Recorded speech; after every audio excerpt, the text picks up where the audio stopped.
আসসালামু আলাইকুম। আমরা এখন আছি ইকো নার্সারি। এই নার্সারির ভিতরে এত সুন্দর সুন্দর গাছ আছে, আপনারা না দেখলে মিস করবেন।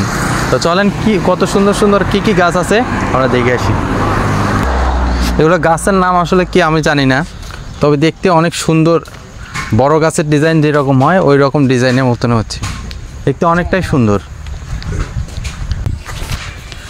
আসলে এই জায়গায় সব বিদেশি গাছ সবগুলাই আসলে পরিচিত নাম জানি, এরকম কোনো গাছেই দেখতেছি না যে এই গাছটার নাম জানি। এগুলো সব হয়তো দেখছি কোথাও, অনেক জায়গায় দেখছি, কিন্তু নাম কি সেটা জানি না। আমাদের পরিচিত সচরাচর যেগুলো দেখি নাম জানি সেইগুলো বা ফলের গাছ, এই ধরনের গাছ এই জায়গায় নাই।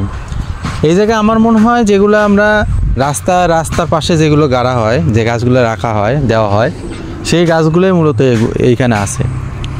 তাছাড়া এরকম ফলের গাছ বা আমাদের যে বসত বাড়িতে যেগুলো লাগায় এরকম না, এগুলো সব রাস্তার ধারে পাশে যেগুলো গাছ লাগানো হয় সেই গাছগুলো এইগুলো।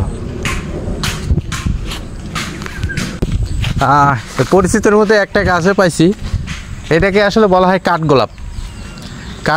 এটা হলুদ টাইপের, এটা একটু গোলাপি। আর একটা কাঠগোলাপ দেখতে পেলাম এই জায়গায়, লাল কাঠগোলাপ।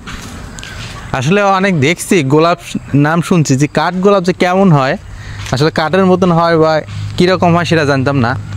তো আমি কিছুদিন আগে এই গোলাপটার নাম এই গোলাপের সাথে পরিচয় হয়েছি, এটার নাম কাঠগোলাপ।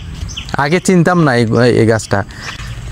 এই গাছগুলো মূলত যেগুলো নার্সারি, হসপিটাল, ক্যান্টিন এগুলোর সামনে এই কাঠগোলাপ পাওয়া যায়। সচরাচর সব জায়গায় পাওয়া যায় না, তবে রাস্তার পাশেই এগুলো হয়। অনেক সুন্দর লাগলো, এটা ঘ্রাণটাও অনেকটা সুন্দর। তবে নার্সারিতে আছে, এখানে ধরাটা নিষেধ, তাই ধরতেছে না।